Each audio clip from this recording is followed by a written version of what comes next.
What's going on, everyone? In today's interview, I'm so glad to bring back Victor Gallegos back to the channel because I'm going to tell you what, in the last interview, Victor just completely blew my mind because when I heard about seasonal book arbitrage, I was just like, oh yeah, stereotypical, textbook stuff that a lot of times the books end up tanking and it doesn't work out. But I didn't realize like how many seasons there are. And as I've gotten to know Victor more and more, I'm just mind blown at like all these little things that aren't even necessary seasons, but like books that just always inflate at a specific period of time. And it's not like every single book's like this. It's not like every single Christmas book is getting inflated in price, but there are definitely a select handful of books, which adds up to a lot that are just absolutely insane. So, Victor, I just want to say thank you so much for coming back because I think this is going to be super valuable for people. So thanks for being here, man. So how you doing? Doing great. I've been looking forward to this since April, since our last interview. I really enjoyed our last interview. I think it gave a lot of people more information. I think it rocked a lot of people's minds, and I'm ready to do it again. Let's get it. Yeah. So behind the scenes, a lot of people have been reaching out to me, and they've been asking like, hey, this is great in all seasonal online book arbitrage, but I feel like with over 1,000 people in your group and literally over 1,000 people on my YouTube channel, that it's like with the books that we're sharing, like they're kind of afraid to buy them because they think like the market's gonna be saturated. So I think what we just want to do in this video is just kind of show people that even though we are sharing these books, that a lot of them are still performing well. We just really want to address misconceptions to help people out. So I think the best way to do that is actually to start with some of Victor's old posts in your Facebook community group. So can you just talk to us about like when did you start your Facebook community group and kind of, what are the origins and roots of it and things like that? Sure. So basically, I started selling books up. Like once I found Keepa, I decided, okay, let me try my best to go all in and have a really good season. And I saw the data, but I wasn't 100% sure whether or not this was actually going to be legit. So I actually went in and bought maybe $15,000 worth of books, and then that my first January I sold almost $40,000. So my 15 turned into 40, and I realized this is real. I was actually making a ton of money, and the Keepa charts are actually that way. The jobs actually happen. I couldn't believe it, and it was. I know some people are like, it was life changing to me. Like at that point, I realized, okay, I have something I can really grab onto, and it was so much of a blessing. I was like, I got to help out other people. All right, so I started a Facebook group and told people, hey, I can help you. I can help you do this. Because it's not too hard. You just got to learn these little patterns in Keepa charts, and I'll help you do it, and we'll go from there. And initially my group grew to 100 people pretty quickly, and I wasn't prepared to be like a social media expert, just trying to help, right? Yeah. Really. So I actually limited my group for quite a long time to about 100 people because I was a lot of people already. People already asking me questions, and even back then, people had the same type of questions they're having of me today, where it's, oh, you told too many people, I think. And now that this is, it's going to crash on itself. And that was 5 years ago, or very close to 5 years ago. Yeah. And all I can tell you is that every year I continue to be better and better as a bookseller. I continue to help out more and more booksellers. It's not that there's not a scarcity problem here. Yeah, once you learn these skills, you can take it on. So basically, I grew to 100 and 200, and now slipped about 1,200 people.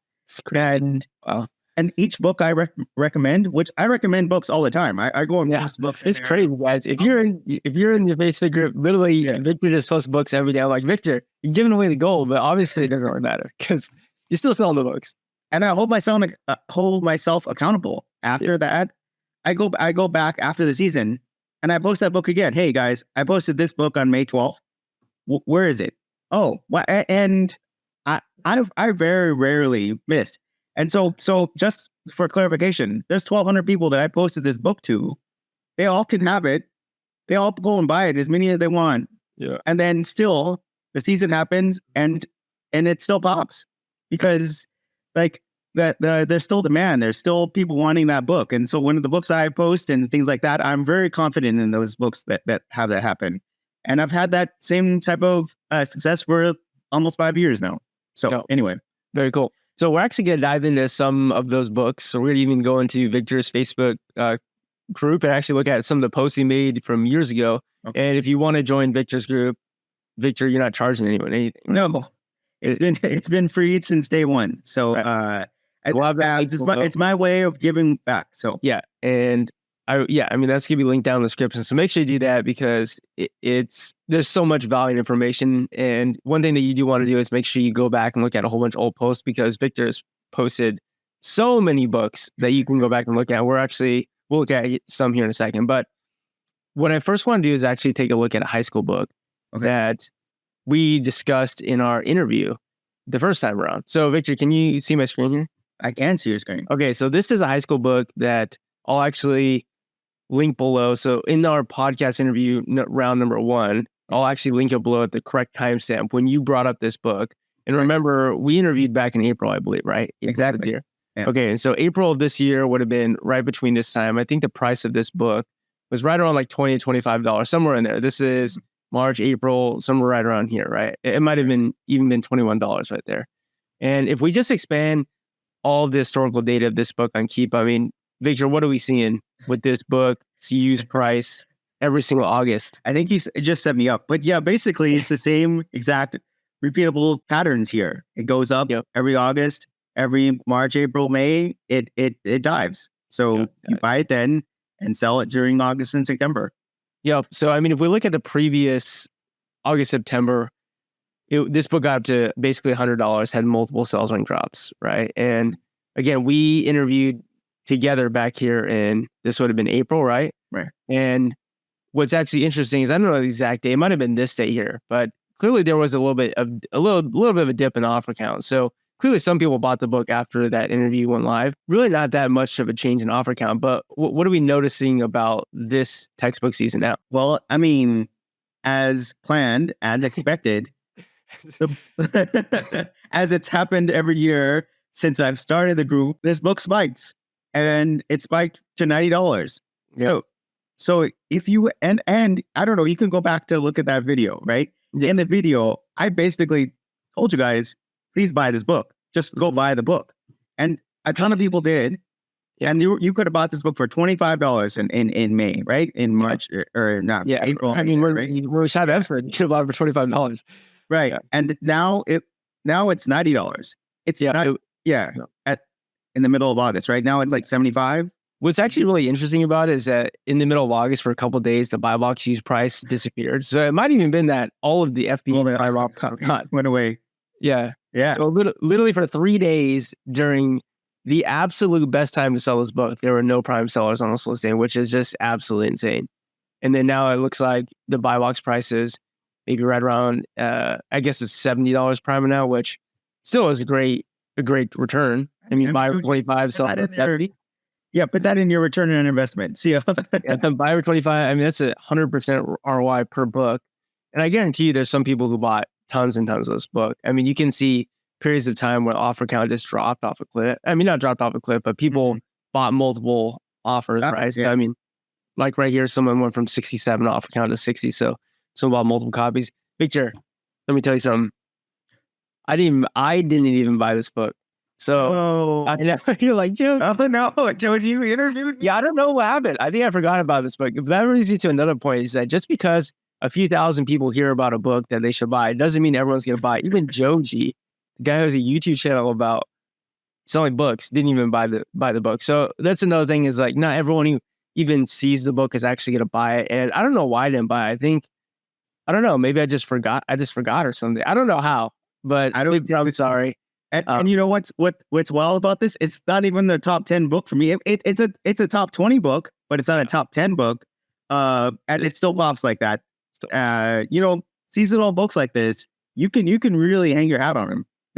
They're going to continue to happen regardless of whether or not we post about it, whether or not we make YouTube videos about it or not. So, okay. Well, I'm seeing your next book. All right. Yeah. Well, here's a book that Victor did not give away in that interview, but we're going to give away, by the way, guys, we're going to give away so many books today, even non-books. I'm going to give away some DVDs as well later on that are just great seasonal ones. Here's one that I found. I mean, Victor, I'm assuming he has this one because this is just an absolutely amazing book.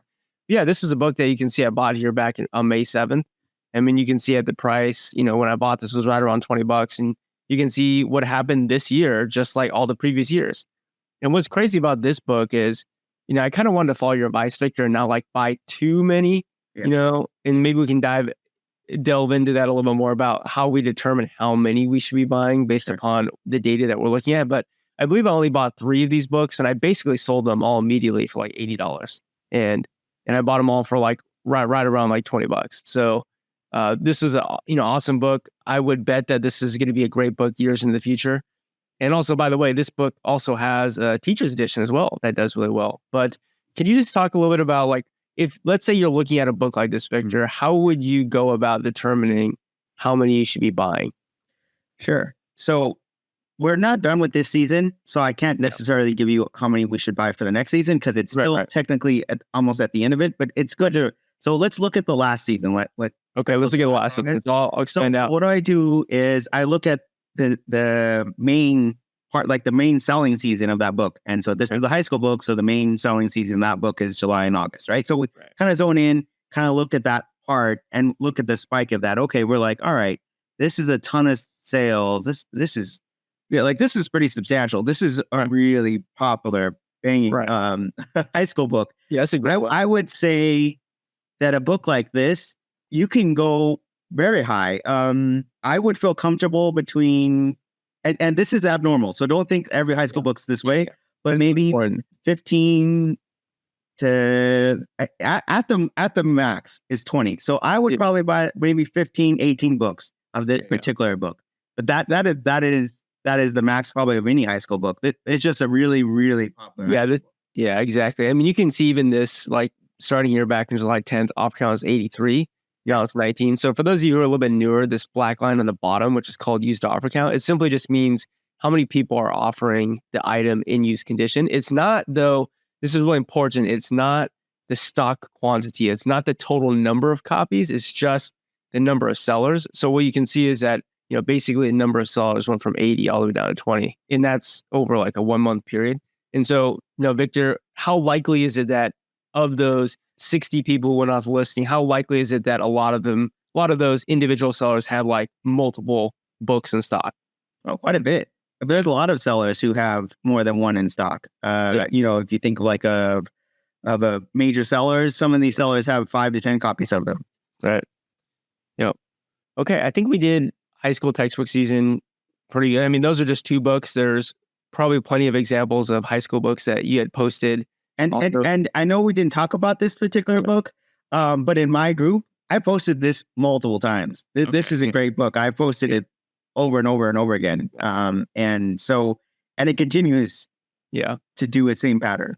And by the way, one way everyone out there easily that you can track this, if you have Keepas, you can come up here to this little track product feature up here, and you can go ahead and click tracking, and you can put a price in. And that's just to remind yourself. So maybe you put in like a $25 price. You can start tracking it. I mean, I'm going to track it for the next 10 years. This is going to be a book that for many years into the future is going to be great. But that's the easy way that you can track it. One thing that maybe we'll try to delve into a little bit later on in another video is how to actually start building a list, because I think that would be an interesting video as well. But that's the easiest, most basic way for you to track it there. Yep. So, all right. So let's go and transition. You just recently posted, actually a day ago, in your Facebook group here, 1.2K members, 1,200 people, about some Jewish books, and you post a lot of them. I mean, these are all free, like 1, 2, 3, 4, 5, 6. So there's 6 books here, and I mean, you're like, hey, just check out this book. I mean, you could have bought this for $5 to $10, and this went up to $45, right? And so you can actually see, this book literally since 2017 has always gone up in price, and again, look at the offer count. Almost every year, offer count goes down to 0. But one question I actually have for you, Victor, is like, how do you even, like, what's your thought process behind trying to discover books for, like, let's say a new season? Because like, I wouldn't even think of like the Jewish holiday, like, so what's kind of your mindset in terms of how to find these new books that potentially can have seasons like this? Well, you have to think of it as that there's these seasons, there's these holidays that come up. And you hear about them, and if they're big enough that you hear about them, maybe you should go in and look at them a little bit more, see if they're actually books that relate to that holiday, because if it's big enough, there's going to be books related to it. And that's exactly what, this particular holiday does. And if you go back like maybe a week before on my Facebook group, I posted another Jewish book that was really game changing. But yeah, that's all I do is like, okay, so I mean, there's Easter. You just kind of think of other holidays that you will go, and then you go and search for them, like where it's coming up right now, Halloween. I don't know if it might be a little too late on Halloween right now to go and source those books, but Halloween's coming up, and then Thanksgiving, then Christmas, of course.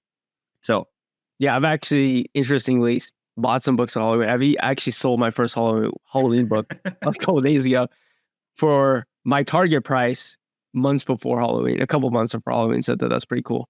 Now, one of these books on that same Facebook post, this one that says, or this one, buy for $7, sell for $35. Yeah. This is the Keepa graph. I mean, clearly you can see, when people will want this book. And I mean, going back to 2012, I mean, every single year, right? This book has just performed wonderfully. And let's actually look at when this book was published, because a lot of the books, I mean, this came out in 1999. A lot of these books, have been out for decades, and they're still selling very well every single year.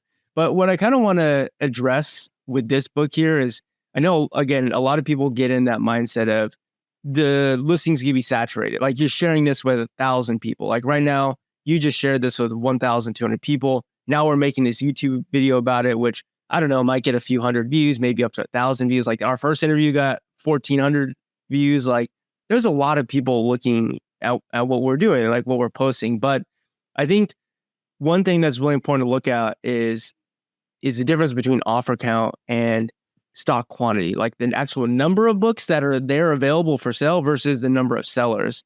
Because, one thing that we can do is if we go to the data tab here and we look at offers. So this is a little bit more advanced sort of Keepa strategy, but it just go slow and follow along here if you're out there and you're kind of new with Keepa. But we went to data, we went to offers, and what we're going to do is look at historical offers, because we're going to try to look back at the last season and look at the stock quantity of some of the sellers from the listing. So we're going to go back 365 days, and we're just going to scroll down here on this right side, which is under stock history. This just means how many books did that one seller have in stock. So we're just going to scroll down until we get to a point where this book was selling in the previous season. And you can actually see how this blue line, Victor, here, right, is starting to move over to the left. That's because that's when people went off the list. Hold on. Right. Okay. So what I want to do is stop at this book here. And I want to stop at this person. This person had 53 stock quantity, right? And their use price was actually started at $39.89. Then it went down to $35. So this little graph here is the use price, and this over here is their stock quantity. And then if I just go ahead and left click and drag over to zoom in, Victor, what are you seeing here with their stock quantity over this 2-week period? It dropped to zero. It went from 50 and it just crashed. Yeah, I mean, good crashed. They sold out. They had 50 copies and they just went out. And that's exactly what you want to do. Yeah, that's exactly it. And so, while we wouldn't say buy 50 copies, absolutely not, right? We're all about going wide rather than going deep. This person absolutely went deep, but what happened? They sold literally every single one of them. Yeah, right? They're one of the people that bought it $4 or $5. Yeah, and sold it for $35. Yeah, that person made their whole month. They paid their mortgage that month with this one book. Yeah, I mean, and they might have been this person here. Yeah, 3220. They might have also bought it here. They might have also bought it there. I mean, so I guess the point I'm trying to make here, everyone, is that I think oftentimes we're looking at offer count and going, okay, there's 30 copies on the listing. But it's like, no. There were 30 people listing this for sale. One of those people had 53 in stock and they literally sold out. And what's fascinating about this book is about the middle to end of the season, what do you notice about the offer count here? Picture? It sells out. It went to zero. There's literally not a single person on the listing. It's crickets. Yeah. It might as well be crickets, right? Right. Yeah. Yeah. So anyway, just a fascinating point. That at least something that I thought was fascinating. So that was really cool.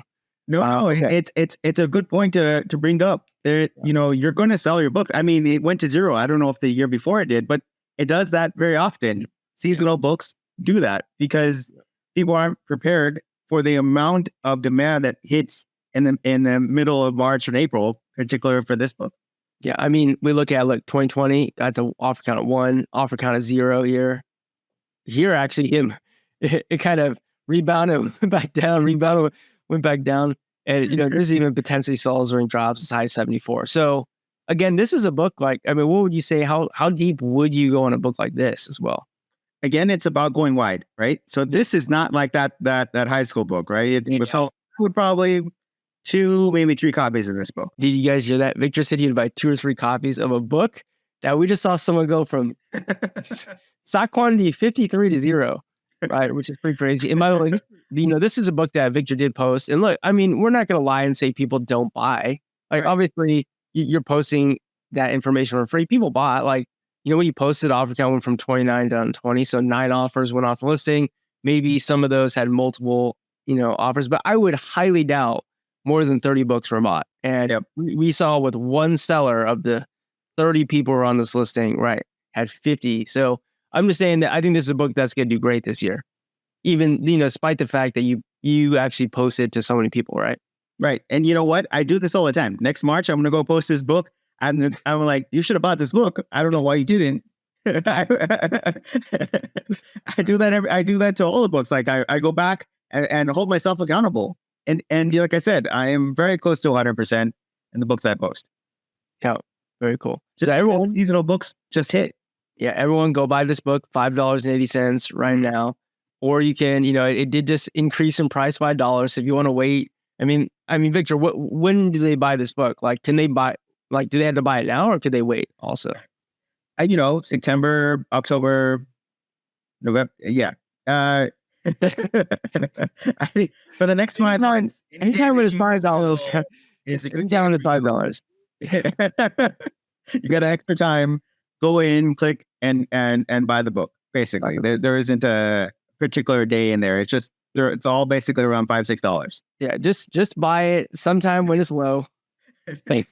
Send it in and then sell it when it's high. Right? I mean, that's it. And again, we're gonna say go wide rather than go deep. Even though that guy did go deep, I wouldn't suggest buying 50 copies of this book, even though it might actually work out for you. Who knows? Okay, so let's go back to Christmas. Christmas is fascinating. It's coming up. Back here, my good friend Victor Gallegos posted on July 27, 2019, which, according to my calculations, is over 4 years ago.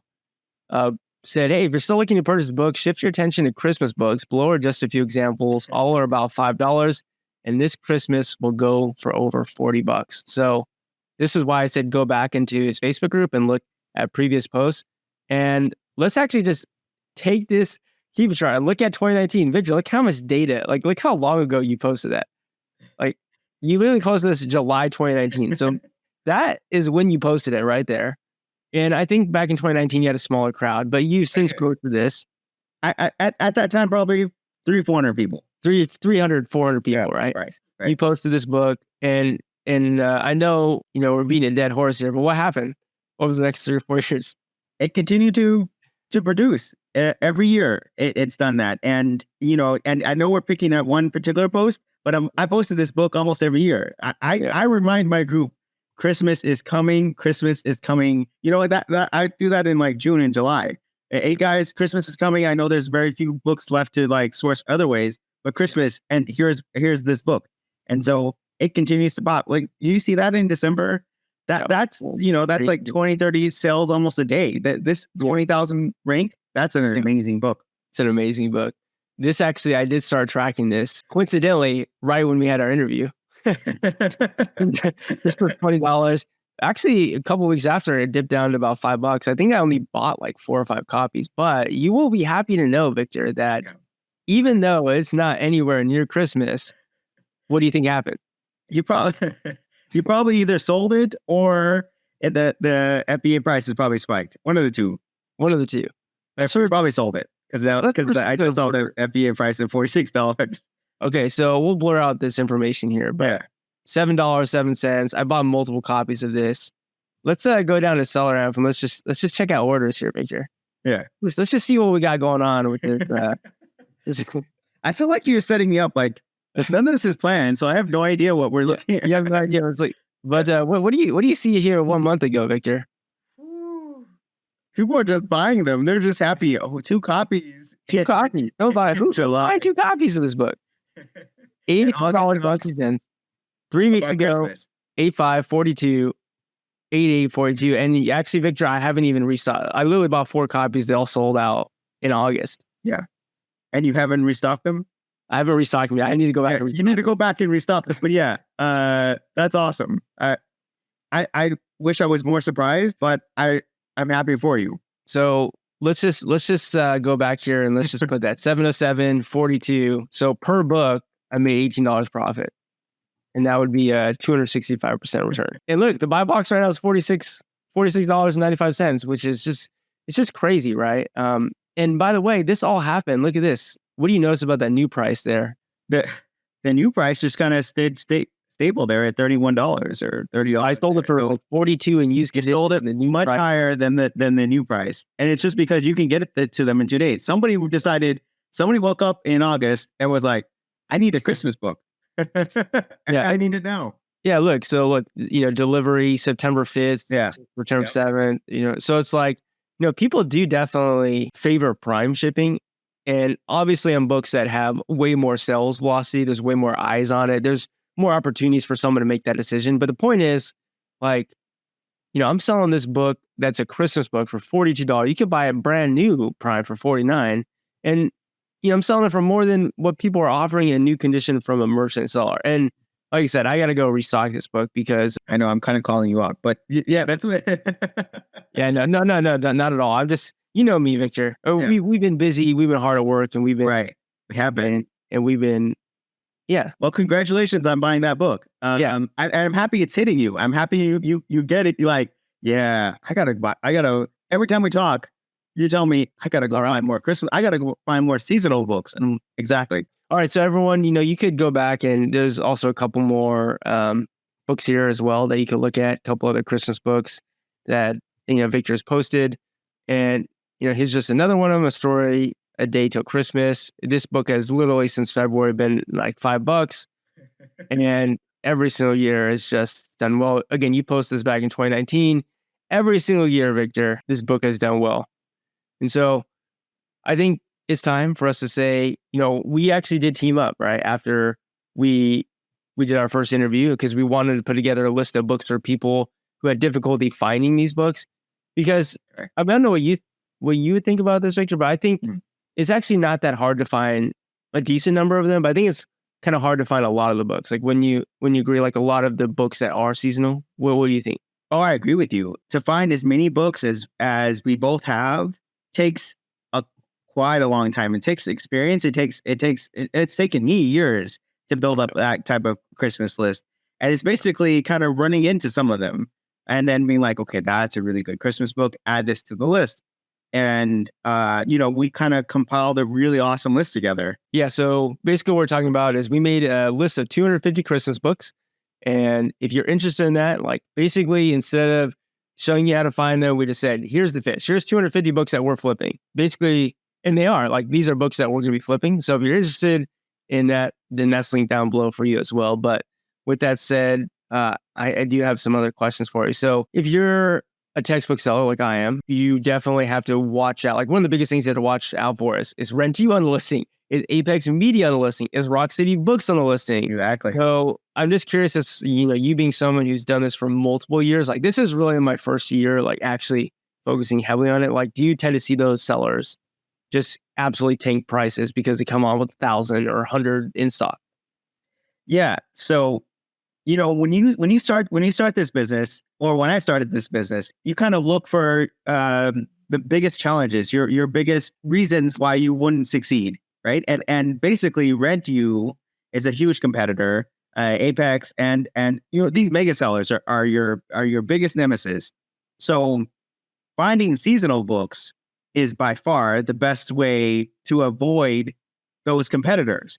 Right. The main competitor, those huge competitors, don't deal with seasonal books. They were rarely on high school books. They almost never on Christmas books. I don't ever see them.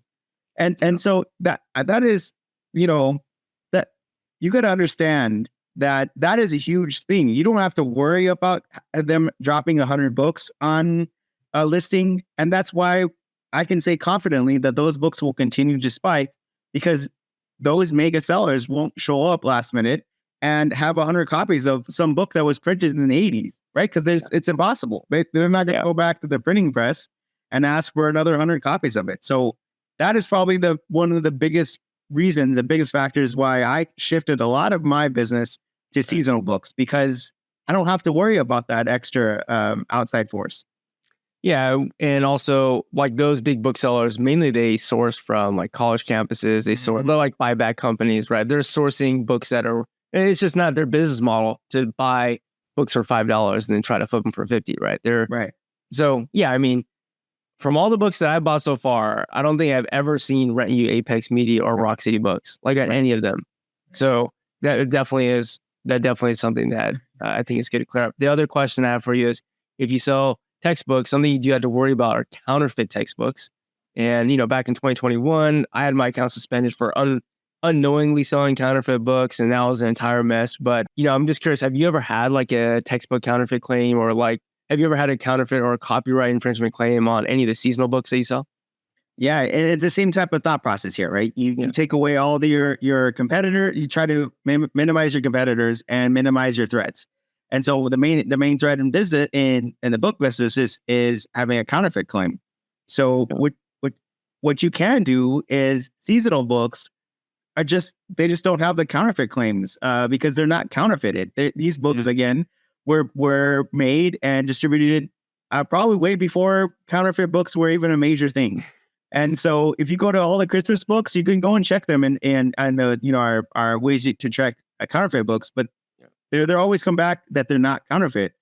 And so since focusing in on those type of books, I have never got an IP complaint. I've never got a counterfeit complaint. And I believe that I'm one of the last like bigger type sellers that they have never gotten one. And it's because I focused in on seasonal books. So I suggest if you want to like keep this business and for the long haul, you probably want to try to like minimize your risk. And one of the best ways to do it is through like seasonal books. Yeah. And going back to the counterfeit thing, a lot of these books bottom out like $5, like for almost the whole year. And so you got to think about it like from the perspective of a counterfeiter. It's like, why would you counterfeit something? You counterfeit something because it holds value. But does somebody really want to counterfeit a $5 book? Not really, because intrinsically that's what it's worth, right? It just happens to be that when there's a whole bunch of demand at one specific time, that it's priced in place for a month or something like that. But yeah, it just absolutely makes no sense for someone to counterfeit it, right? Okay, so points. Yeah, what we'll do is let's just go back in. We'll just keep providing more value. We'll give away some more books. And I mean, does that sound good to you? It sounds like fun. Let's go ahead and share my screen again. And if you can just let me know, Victor, can you see my screen here? I can see your screen. Okay. So, Victor, I want you to tell me a little something about this book. So kind of how did you find this book? What is this book? And kind of what are we looking at with this book over the last 4,500 days? Okay. So I'm not trying to offend anybody, but it's a Jewish holiday. Yep. I don't know exactly, specifically the meaning behind the holiday, but it's, as you can see, it's very seasonal. Yep. It happens particularly every year. And it has like two dates, basically back to back, like a week from each other. Mm-hmm. And but it happens every year. So basically, this is just one example of that holiday. It happens sometime in between September, like the beginning to middle of September, and it happens every year. So like if you're done with textbook season and you want a really great book right after textbook season, this is the book. It's just go and buy this book. And I've have posted this book in my Facebook group quite a bit of years. And as you can see, I mean, you can see it here. It continues just to perform really well. Wow, great. And you can actually see that this year is, again, shaping up to be another great year. You can see how sales rank starting to go down. We can see how the offer count is starting to go down. Used price just jumped up to 39. Actually, just recently jumped up to 40, buy boxing at 45. And what's actually fascinating is that this book actually was buy boxing for $50 starting in May. So, I mean, it's possible that people were selling it for that price then as well, which is kind of just fascinating. But again, another book that Victor's posted in his group every single year to, over 1,000 people. And this book still performs well, right? And Joji, right when you started tracking it right there, I believe that's when I posted it in the group. Do you see how I kind of bumped up right there? And you can actually see the off account went down, right? Right. It went from a start, it was $10. It was $10, bumped up to about 16. Off account went from 23 down to 12. But again, I mean, it's really not that big of a change in the offer count considering you post it to like 1,200 people, right? Right. So for whatever reason, the majority of people who see it don't actually end up buying it. I mean, you can even see going back to the first high school book example. I didn't even buy it. I'm the one who made the podcast episode interview with Victor. So, I guess again, what we want to do is just kind of just reassure everyone that if you really are serious about this and you go wide, not super, super deep, you can go deep relative to what the listing, relative to the listing. But if you go wide rather than deep, I think in most cases, you're going to be like, you're going to come out ahead, right? You might not win every single one, but overall, I think you win most. Do you agree with that? No, I agree with you. You need to take out the scarcity mindset that a lot of people have. There are so many books out there that you need to just throw that away and be successful in books. Just be successful in books. Just be successful. You'll be successful in books like if you're able to do that. Exactly. Okay, so I did awesome Christmas book. Here's another Christmas book. We gave away this book so we did a live stream. So when Victor and I made the product, the 250 Christmas books, we were really excited about it, wanted to share it with everyone. So we live streamed it and we said, hey guys, we're going to give you 10 out of the 250 books for free. And one of the reasons why I want to bring this up was going back to that scarcity mindset with the saturation, is like, we shared this book it would have been August 17th, I believe is when we shared it. That would have been, let me check my calendar here.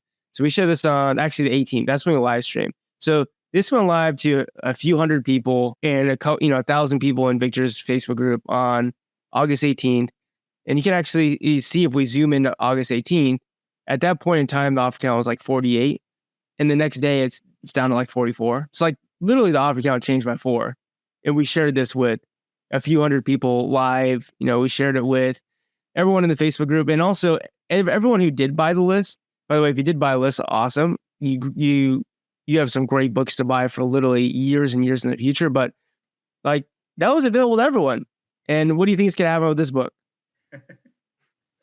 I think, if we do make a part 3, we need to go and zoom into this book and realize it popped again because it just does. It does. It won't stop. Because again, as I've always said, Christmas won't be canceled. And that's my main selling point when somebody is new in my group, right? Because they've always asked me, well, what if this year's different? And I always try to tell them lots of these books were made in, 20 years ago, 20, 30 years ago. There's nothing we can do that will stop this book. Why? Because there are people that want this book that, that were raised with that book and they need it again. That, they lost it and they need another copy.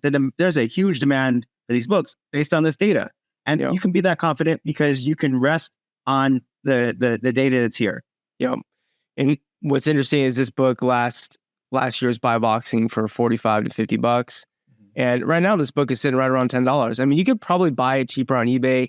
There's definitely, ways that you could get, buy 3, get 1 free, so you can bring your buy cost down. It kind of depends on how savvy you want to be with trying to buy books. But I mean, you could buy this for $10 plus shipping, right around 15. It's definitely not the cheapest that it's been this year. Like there are times where you could have probably bought it for $10 ship, but this is a book that I think all day is going to be selling for $40. I mean, even starting in November. So I think this is going to be a great book. Yeah, it is. And just as a reminder, since 2019, I've been posting this in my group. Yeah. So and then look at this. It's just crazy. It's crazy.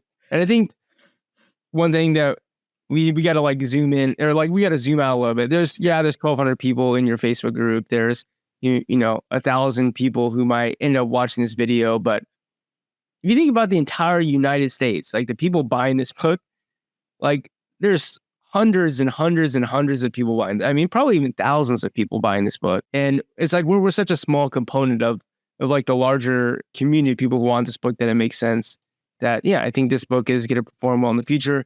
This came out in 2003. And one thing I do want to ask you, I get this question a lot behind the scenes as well. Is like, yeah, your seasonal online book arbitrage model is great and all, but what happens when people 1 month after they purchase realize that they got ripped off, they're just gonna return it. So can you talk a little bit about like, do you actually get returns? Like, how often is it that you get returns, and how likely is it, that kind of stuff? Sure. Well, surprisingly, for Christmas books, there's a sense of nostalgia with it. Most people got this book or read this book initially, right? Because some of these are in the 80s. So they got them when they were kids, right? Yeah. And now they're 15, 16 years old, and they remember that book. And they're just happy to get a copy of it. Right. They're going to go put it in their bookshelf, and they're just going to be happy with it. They know it's not going to be brand new because they know there isn't people making that book anymore. They're just happy to find a copy of it. And so even if it's dinged up, or if it's in acceptable condition, I don't get Christmas books returned as long as it's a book, and it's like as long as it's still in readable form. The pages, right? Yeah. As long as you can flip the pages, people are excited about that book. And believe me, you're helping make somebody's Christmas by those. And so that even makes it happier. So yeah, I would completely agree. Like, when I think about it being a nostalgia factor, a lot of these books came out in the 70s, the 80s, the 90s, some of the early 2000s. But yeah, I totally agree. And think about it from the context of like, okay, this is somebody who read this book back in the 1980s. That was 40 years ago. And they're like, wow, I can buy this book from 40 years ago for only $40. That's a great deal. And so I think, like, if you think about a book being $40, it's really not that much money, especially when it comes to nostalgia. Like, people are willing to spend money on things that make them remember experience. And, a lot of these people, like Victor mentioned, are probably older, 50, 60 years old. They probably have grandchildren. They're like, I read this to my kid. I want to read it to my grandchildren. And they're going to put it on the shelf, and they're going to read it to their kid and they're going to be happy that they got this book for $40. So like, wow, I can't believe I was able to find this book for $40. That's crazy. Amazon is amazing. I love Amazon. You know what I mean? They're first going to be happy that they found the title, right? Because they're like, right, it had like a little like house on it, or there was snow. And then, right, that's how they're going to start. Snow house Christmas. And then they're going to find it, and they're going to be excited, and they're going to buy it, and they're never going to want to return it. That's almost all Christmas books. Like I said, it has way lower returns than high school books or any other book that I have. It's just most people, when they buy it, they're happy with it. Yeah. What's actually fascinating is that book, the first Christmas book that we showed a little bit earlier, the recordable one that I had sold 4 copies of, that I need to restock because I'm out of stock now in August. None of those got returned. Those are all a month old. And so they obviously could get returned. And actually, I think that book is a little bit of a newer book. I think it came out like 2010, but I was actually surprised. I thought that book might get returned a lot because of the recordable feature. Mm-hmm. So I'm curious. I know that you said you tend to stay away from maybe the books that have that recordable component because you have to check the batteries, corrosion, it might not work. So I'm just curious, do you stay away from those? Would you recommend people take a chance on them? What do you think? When you get into Christmas books, you realize that those little things, that's fine. You can change out the battery.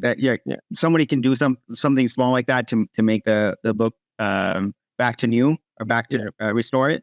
So there's no issues there. The issue is that there's a few Christmas books where there's like a extra feature to it that if you don't get that extra feature, you probably shouldn't be buying it. Yeah. So like there is like a few Christmas books that's like, I think there's like the Santa's key. Right. And the Santa's key is supposed to open the book. Right. Oh. And without it, you can still technically open it because there's a little latch to it. Yeah. Without the key, like, okay, what's that? There's no Santa's key. Then I guess it's just, you find the book on Christmas Day and Santa gave you the key. So you're supposed to be. And so without that little magical thing, but you kind of like watch out for that because it definitely advertised in the book. Santa's, so you'll know you're not going to be set up. And there's only a few books like that. But those books I tend to stay away from because I don't know if I'll be able to, my book that I'm buying will have the key or not. And it's so important to those particular books. But there's tons of other Christmas books out there. We're focusing on maybe 3 to 5 books out there that actually have these small little extra pieces. Some of them do pop like crazy though. But they do the fact that there's going to be a lot of features that, I mean, that if you actually have everything in its in good condition, you can probably definitely ask a premium for that reason. Oh no, yeah. If I was prepping my own books, Yeah. I would buy more than, I would be buying those books because then I can actually see whether or not they had the key with it and then be like, cool, and then send it off. But I don't, as you know, I don't prep my own books. Yeah, perfect segue. So can you walk us through what you mean by that? Because I know a lot of people are going to be new, especially if they're watching this. I know most people don't have a prep center. So can you walk us through, maybe some of the two, I know you use 2 prep centers. So if you're willing to share maybe one or both of them, and then just the process of like, is it difficult to sign up for a prep center? What exactly do they do? How do you trust them? Like, how do you know they're not going to steal your $5 Christmas book, stuff like that? Sure. All right. So, I mean, yeah, my first, I almost call it my first semester, but my first season selling textbooks, I did it on my own, right? I basically bought these books, sent them to my house. I put stickers on them and then put them in boxes and sent them out. Yeah. And I was pretty happy with it. But my wife actually told me, hey, we're getting a lot of books. Maybe maybe we either need to like get a storage place or maybe we should move. Like really, we're considering that. And so I was like, okay, I guess I need to go ahead and start getting a prep company because we just had tons and tons of books at the house because I started getting really excited about books. So what I did was I went out and researched prep companies, and now we're talking about almost 5 years ago, right? So at least for me, I was looking for a small prep company that was really gun ho, like wanted to grow with me, basically. Yeah. And so I found Little Owl, who at the time was still prepping books, mostly prepping books. Who had his own little prep company, but from his garage. I was like, but he seemed really excited. He kept on posting stuff. I was like, I'm gonna continue growing. I'm gonna, I'm gonna be out there. I'm gonna make this business happen. And I was like, all right, this guy's motivated. I'm motivated. Let's link up. So I wrote to him. I told him, hey man, I am a bookseller and I am interested in using your services. And basically, what you do is instead of giving Amazon your address when you're buying a book, right? Because now you're also a buyer, right? So you go into your buying account, you almost buy a book, but then in the address part, you just put Little Owl's address, and you put your name on top, and then Little Owl's address, and you have this set up already with Little Owl. Like, hey, Little Owl, I'm cool. We're about to, I'm about to send books to you, and he's like, okay, cool. Well, whenever it has your name, we're gonna stick it in this little section, and so now go back to you. You go to your buyer account and put that address in there, and all you do is buy the book. You just buy the book, and then the book magically goes to Little Owl, just like that. Yeah, I know. I don't touch the book, right? I don't manually look at the book. I don't. Oh no, Little Owl is it's like magic. Really, it is because what he does is basically grab this book. He conditions it. He kind of grades it, decides whether or not it's good, acceptable, and then he lists the book for you, and then he ships it to Amazon. So all that happens, and what you do is you decide how much profit you want to make. Are you good with selling it for $35, $40, $45? You can see Christmas, and then you can decide what price point you want to sell it for, and you just let it sit there. Like you didn't have to drive anywhere, you didn't have to get any boxes. So yeah, me and Frank have been at this for a minute, right? And I started growing even farther than that. And Frank could handle it all. But I needed a way to be able to quickly sort my eBay purchases versus my Amazon purchases, right? Because I both purchase books on Amazon and eBay. And I don't know if the audience is aware of this, but I last year sold a little over $500,000 worth of books, right? That's so easy. So it's a lot of manual work. And what I'm trying to do is cut out all admin time. And so the fastest way to do that is, hey, all my eBay purchases go to Little Owl. All my Amazon purchases go to another prep company called 70815 Prep, and they do their prep in Louisiana. And I can give you the stuff, Joji, the contact info for him. But his name is Chris, and I've started working with him about 3 years ago. And so that's how I separate the two. When I know when Chris tells me, hey, there's a book that is damaged, I automatically know, oh, okay, that's an Amazon purchase. and I don't have to go look it up and decide, okay, is it cool? Where did it go? No, I automatically know it's an Amazon purchase. Here's the return slip. Here you go. And then when Frank tells me at Little L, tells me there's a problem book, it's done. I don't have to go and shift it to. It just happens so much quicker that way. And we've talked about this in the last video, but it also shares what pushes out the risk based on diversifies your risk. Yeah, diversifies the risk. Thank you. Based on your location, right? Because both locations are prone to like hurricanes and natural. Yeah, and thank you. The disasters that can happen. So that also helps out. And it's happened. Actually, both companies through my 5 years have had to shut down for one reason or another, and I've got to lean on the other. That's crazy. Yeah, it's fascinating how detailed you are about admin tasks. Like something so simple. Literally just split it up into eBay and Amazon. It just makes it so much easier because, for everyone who doesn't know, I use Central Virginia Prep. I have a video with Shannon Mann, did an interview with theirs. They're an awesome prep center as well. And I highly recommend them as well. So any of these three, I think are great options for you. All right. So what's really interesting with you cutting down the admin time is you obviously get books that are not in stated condition. I get them too, because sometimes I'll send books like right now I'm buying some Halloween books, and I think I bought like 6 of one. I was like, dude, I'm just going to save $15 or whatever it is, $15, and I'll just prep myself, literally just the same sticker on all 6, super easy to send. Yeah. But then like 2 of them got it, and I'm like, okay, this one is missing half the pages. This one is spine is completely ripped. So how do you go about getting refunds for those items and making sure that you're not leaking and like losing money? Yeah. So, and this is something, this is great. Also kind of follows on to our prep company question just before it. You kind of have to work those situations out with your prep company.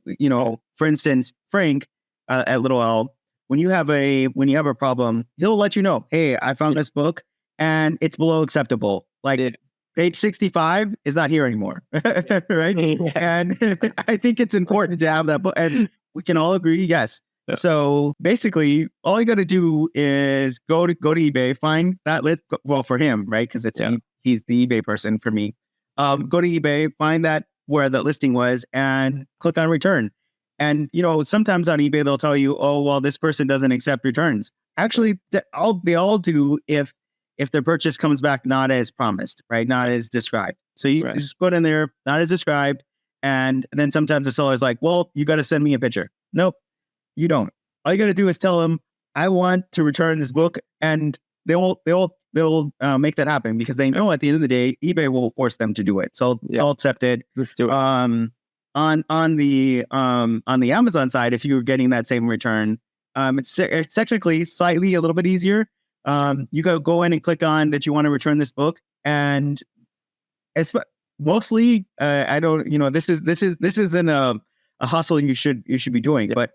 You got a book that is, if a book that is like not acceptable, you go in there and click on, I want to return this book. And the book is $5, right? Because we're dealing with Christmas books here. Most of these sellers are like, don't even bother. Just have your money back. It was $4.85, but okay, here you go. Here's your $4.85. And then, that's basically what you do. But if they do, they make you return the book, then you get a label. You send that label, like you email it to your prep company, and then your prep company puts it on your box and then sends it back. Now the difference at 70815 Prep is they actually decided, hey, if you're not making money, I'm not making money. So doesn't charge for returns or that's crazy. Or anything like that. Yeah, nothing like that. And I could agree to that. I'm like, if I'm not, that makes sense. We grow together. Yeah. And that's all we do. So, Wow. And just to give a little bit of context, what do you know off the top of your head what the book charges for prep? So I use Central Virginia Prep. It's basically if you want them to inspect the book and also list it for you, that's a $2.25 charge per book. What is that? What's a comparable service for Little L? So Little L actually is $1.85.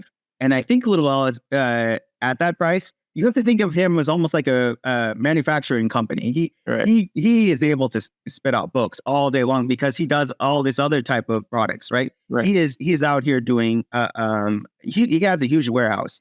Yeah. So that's the different type of operation than what I do with Chris. So well, I would say that like, hey, he's gonna look at your book for about 15, 20 seconds. Right. He's gonna, and that's enough time, but he's gonna grade it, go on to the next book, put a stamp on and go on. With Chris at 70815 Prep, he's a one person shop. He's actually told me, Victor, because I met him personally, right? Oh wow, that's crazy. Yeah. I drove down and just happened to meet him up one day, and he's like, I know you're gonna make fun of me, and maybe you'll get mad that I even told him this, but he's like, books speak to me. Wow. This is my guy. It's like when I opened the book, I could just tell what this book is going to be. It's like I don't even want to know that whether or not this book was acceptable or was initially. I'm going to grade the book. So he goes through every page. Very, very, very like high quality type of stuff here, right? Yeah. So he looks at the entire book, decides the quality of the book. I'm telling you, he'll find little pin marks and random pages and stuff. So very, very personal. And I would say that he charges a little bit more than Frank, right? He charges $225. Yeah. But which you have to also understand there is he doesn't charge for returns. Yeah. That type of quality is unparalleled. Like I asked Frank, would you do that? He was like, no. because he doesn't, that's not his business model. And I get that. Right. Yeah. So makes it absolutely. They're both great. All right. I think this has been fascinating. And actually, we have more to go. So how do you feel about giving away some more free seasonal? All right. Does that sound good? I'm all about it. I feel like this is like a live version of my Facebook group. Yeah. These particular parts. Yeah. I don't like it. So can you see my screen here? I can. Okay. So I'm curious about this right here. This is a DVD, John Denver, Montana's Christmas Guys DVD. Let's see when this came out, 1999. This came out when I was, 5 years old. Definitely not like an insane seller like the other ones, but I'm curious, kind of what are you seeing here, Victor? Because I'm not sure if you've ever seen this DVD before, but what are you seeing with this, for this DVD here? I think it's also good to point out that I didn't know I didn't know these questions beforehand, right? So, right. Or even see this listing. I see that same typical Christmas spike. Same Christmas pattern of a Christmas book. Like, even if I didn't see the title and it was just covered, I would be like, for some reason, this book spikes every Christmas. And whoa. This is not a book. This is it. Yeah. Right. That's what I mean. Covered it. I would say that. I'm like, it does that same exact pattern. Yeah. It's crazy. Even early November, this is buy boxing for $25.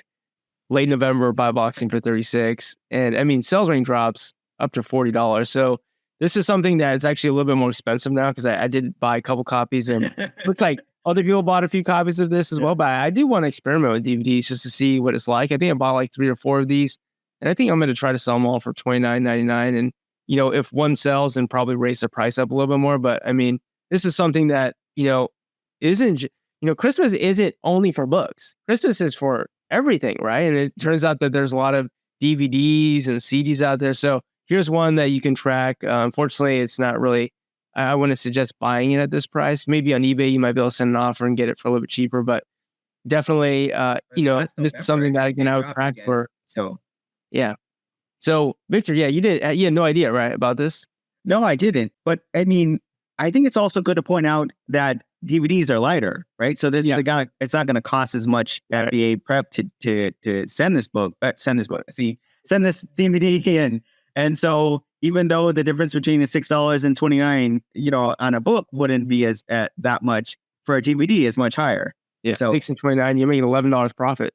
Yeah, that doesn't happen. Yeah, that doesn't happen with a book. Yeah, so super interesting there. So everyone go and track that one. Again, here's how you do that. Up on the Keepa chart, click track product. Come up here and you can type in $8 or $7, whatever you're comfortable with, and you can update tracking. I think, Victor, if this has been out since 1999, it's over 20 years old. I don't see why, in 2033, this one is still be selling. I mean, people are still going to be, there's still going to be a subset of the population who are still using DVDs, right? Right, exactly. All right, Victor, I got another one here for you. Another DVD, Peanuts Holiday Collection. Now, this is funny because it's about Big Great Pumpkin, Brown Thanksgiving, and Christmas. So we've got the triple whammy here. We've got Halloween, we've got Thanksgiving, and we got Christmas. And for whatever reason, the Keep It chart here isn't really loading. So let's go ahead and refresh the page. But I'm just curious, what do you think we're about to see with this DVD here? I think we're about to see 3 different spikes. I have not seen this book. This is a DVD also. This is not actually a book either. Yeah. Yeah. Oh, okay. The whole season. It just the whole October, November. That's amazing, Joji. Yeah. That's a great DVD. I didn't even know this DVD existed. Look, can you look at this 2020? Okay, so why this is amazing is because if there's, as you can probably see in these charts, right? If there was any copies, they all go up in Halloween, right? Yeah. So all the people are gone, and let's just say there's a few sellers that come back on the listing, but that's not enough to hold the amount of demand. Not enough to hold the line. Not enough to hold the line for Thanksgiving. And if they're able to, by some magical way, they'll hold the line for Thanksgiving. They're out by December 1st. They have sold out. This is amazing.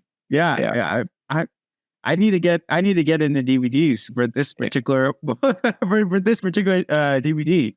I think we need to start a prep center for DVDs and But I mean, this obviously wasn't as amazing as 2020, this previous year. But I mean, this is still something that would literally fly off the shelf at $28, probably. Yeah, easily, probably if not more. What's that line down there? It's like down to 2,000, 3,000. Yeah, and it's down to 27. 2010. It's got as low as 10. Oh wow, 10 Raiken DVDs. Absolutely, and so you didn't tell me about that. Yeah, so go track that or DVD down. Yeah, go pick up a couple copies of that. Interestingly, the new price of this has come down. It's right around like $15 now. And actually, let's investigate that a little bit. So let's go and just hit the little new offer here. It looks like, it's $18 is what it looks like it's at. And that's what you can buy for brand new. But, one thing that I want to do is look back. Has that ever happened before? And it's like, yeah, this DVD has been as low as 15, 17. And you can see how almost every Halloween, Thanksgiving, Christmas, it does actually go up. So yeah. It's like having Christmas 3 times. This is amazing. Yeah, and by the way, there's a few different collections of these Charlie Brown sets. So this isn't the only one. There's actually a few more out there as well. Okay. So I mean, you look at this book title here. What do you think? Well, what is this book about here? This one's particularly about Halloween. It looks like probably sometime in October that people are going to really want this book. So I bought this back on May 2nd, and let's go to orders real quick. I bought this on May 2nd, and they actually just sold 3 days ago for $29.82, which was what the target price was. And you can the buy box is now $32, but I mean, what are you kind of noticing here? I mean, maybe not as insane as other ones, but I mean, I don't know. What are you seeing here? I'm seeing October, this book spikes to some wild number, like to $80 at some points, and it's consistent. Yeah, it's consistent. And let's get rid of this eBay used price here.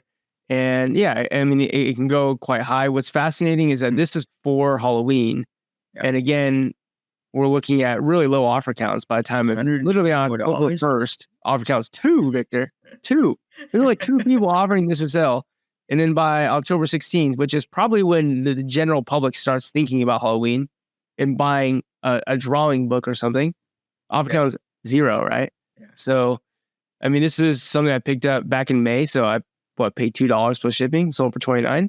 So pretty good profit on that. And again, this is something I think that everyone is going to probably continue to do well in the future. So there's a Halloween book for you there. You have to just think about Halloween, that like they're trying to have like family activities. And that's why that book is so popular, exactly. Right? Because they're over there carving pumpkins. Another kid is over there coloring a coloring book, which that was. Yeah, I mean, it's a coloring book. So it'll be interesting to see how the other copies perform. But here we got another one. It's pumpkin time. It's pumpkin time. I'm also thinking this is a Halloween book. And you know what's awesome here, Joji? You just bought that. Let's see. Yeah, I can see up there. August 7th. You're going to be able to flip this pretty quickly, if not already. Yep. I don't think I've been able to sell this yet, but okay. Look at the buy box price at $1.67 plus $3.99. And let's look at the last 4,500 days on this. So again, what do you notice in here?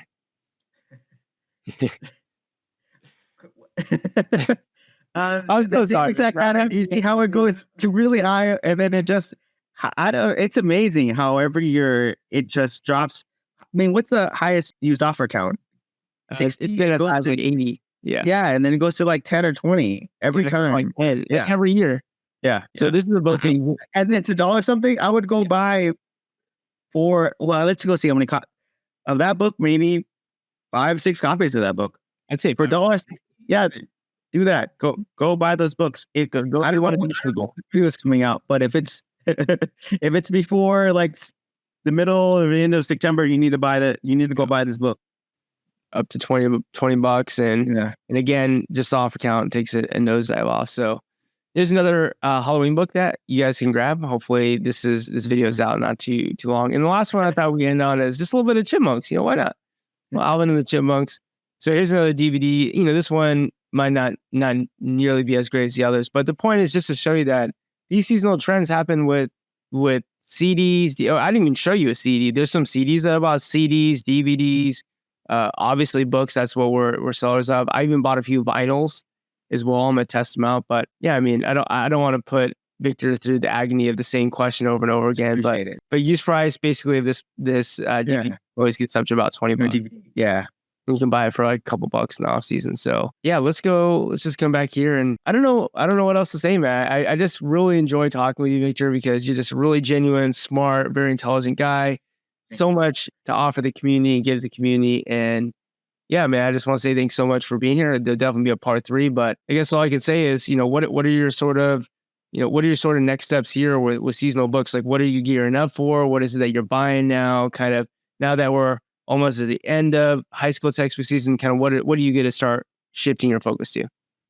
Yeah. So what you do in seasonal books is you try to buy books 3 to 4 months out, right? Yeah. So whatever is the next season, 3 to 4 months out, you should probably be focused in and buying those books, because right now nobody's thinking about that, but soon they will. So it's pretty easy to kind of figure this out, but right now that would be Christmas. So I am focused right now on Thanksgiving and Christmas books, and that's me personally. Right, I'm out there buying as many of those books as I can. For my particular group, I am trying to help them, and it feels like, because I'm getting a whole new batch of people in every year from our Facebook group, trying to prove to them, no, I know you have issues, and I know this is a thing for you. Like, you don't know that this is actually going to work.